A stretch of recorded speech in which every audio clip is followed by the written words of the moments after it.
అస్తగ్ఫిరుల్లా. అస్తగ్ఫిరుల్లా అంటే అర్థం యా అల్లా నన్ను క్షమించు అల్లా అని. ప్రతి ఒక్కరి జీవితంలో అల్లాహ్ ఎన్నో శుభములను మరియు ఎన్నో దీవెనలను రాసి ఉంటారు. కానీ అవి మన వరకు రాకుండా మనమే అంటే మన తప్పులే అడ్డుపడుతున్నాయి.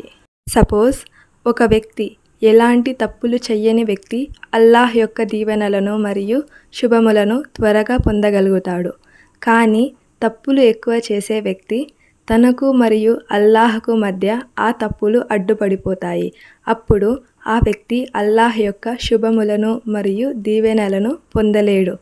మనం మన జీవితంలోని శుభములు మరియు దీవెనలను తిరిగి పొందాలంటే అల్లాహ్కు క్షమాపణ వేడాలి. అల్లాహ్కు మనం క్షమాపణ వేడే కొద్దీ మన తప్పులు అన్నవి తుడిచివేయబడతాయి.